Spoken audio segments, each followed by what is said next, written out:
তো হ্যালো বন্ধুরা, আমি রাজ। আজকে যে বিষয়টা নিয়ে কথা বলবো সেই বিষয়টা হলো কলকাতা সিনেমার জগতে সর্বোচ্চ আয়কারী 10টি সিনেমা। কলকাতার সর্বোচ্চ আয়কারী 10টি সিনেমা 2025 সাল মোতাবেক। তো বেশি আজারা ফেসাল না পেরে ভিডিওটা শুরু করা যাক। লিস্টের 10 নম্বরে আছে সাথী সিনেমা, যেটি 2002 সালে সিনেমা হলে মুক্তি পায় এবং সিনেমার বহুদিন ধরে সিনেমা হলে চলে। ওই সিনেমার প্রতিটি গান সবার মুখে মুখে থাকে। ওই সালে যতগুলো সিনেমা রিলিজ করে তার থেকে বেশি আয় করে এই সিনেমাটা তখনকার সময়ে প্রায় 9,82,00,000 টাকা ইনকাম করে। লিস্টের 9 নম্বরে আছে পাগলু সিনেমা, যেটি 2011 সালে সিনেমা হলে মুক্তি পায় এবং সিনেমাটা বহুদিন ধরে সিনেমা হলে চলে এবং ওই সিনেমার প্রতিটি গান সবার মুখে মুখে থাকে। ইয়াং জেনারেশন অনেক পছন্দ। ওই সালে যতগুলো সিনেমা রিলিজ করে তার থেকে বেশি ইনকাম করে এই সিনেমাটা তখনকার সময়ে প্রায় 9,95,00,000 টাকা ইনকাম করে। লিস্টের 8 নম্বরে আছে পথের পাঁচালী সিনেমা, যেটি 1995 সালে সিনেমা হলে মুক্তি পায় এবং সিনেমাটা বহুদিন ধরে সিনেমা হলে চলে এবং তখনকার সময়ে অনেক পুরস্কার লাভ করে সিনেমাটি। 1995 সালে সিনেমাটি আয় করে 10 কোটি টাকা, যা এখনকার সময়ের নিরিখে হতে পারে 60 থেকে 77 কোটি টাকা। লিস্টের 7 নম্বরে আছে বস টু সিনেমা, যেটি 2017 সালে সিনেমা হলে মুক্তি পায় এবং সিনেমার প্রতিটি গান অনেক সাড়া পায়। 2017 সালে সিনেমাটি আয় করে 10,50,00,000 টাকা। লিস্টের 6 নম্বরে আছে প্রজাপতি সিনেমা, যেটি 2022 সালে সিনেমা হলে মুক্তি পায় এবং সিনেমা দেখে অনেক দর্শক প্রশংসা করে সিনেমাটির। সিনেমাটি আয় করে 13 থেকে 14 কোটি টাকা। লিস্টের 5 নম্বরে আছে বহুরূপী সিনেমা, যেটি 2024 সালে সিনেমা হলে মুক্তি পায় এবং সিনেমা দেখে অনেক দর্শক প্রশংসা করে সিনেমাটির।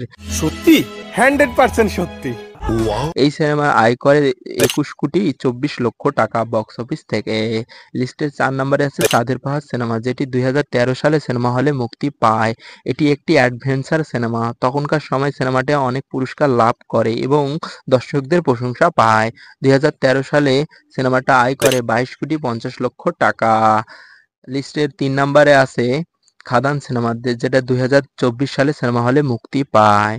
মুক্তি পাওয়ার সঙ্গে সঙ্গে অনেকগুলো রেকর্ড ভেঙে নতুন রেকর্ড তৈরি করে।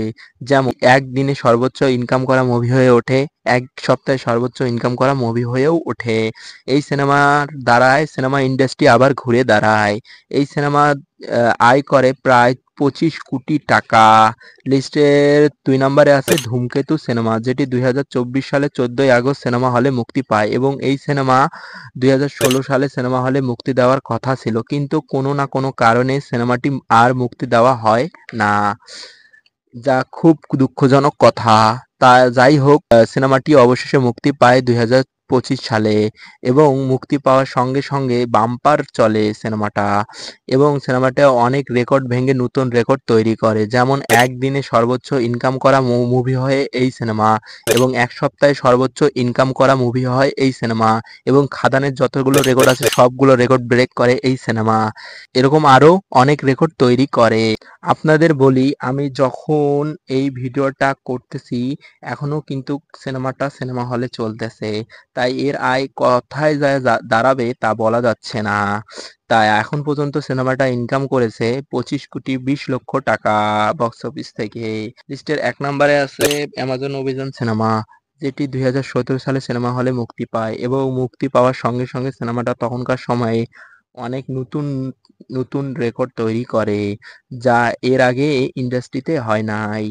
এই সিনেমাটি তখনকার সময় প্রায় 48 কোটি থেকে 50 কোটি টাকা ইনকাম করে এবং সর্বোচ্চ আয়কারী সিনেমা হয়ে ওঠে। তো এই ছিল পুরো পুরো ভিডিওটা ভালো লাগলে অবশ্যই লাইক করুন, কমেন্ট করুন, শেয়ার করবেন। আমাদের চ্যানেল নতুন হলে চ্যানেলটাকে সাবস্ক্রাইব করবেন। আর নেক্সটে কোন ভিডিও দেখতে চাচ্ছেন এবং কোন ইন্ডাস্ট্রি সর্বোচ্চ ইনকাম করা মুভি দেখতে চাচ্ছেন তা অবশ্যই কমেন্ট সেকশনে জানাবেন। তা বাই বাই।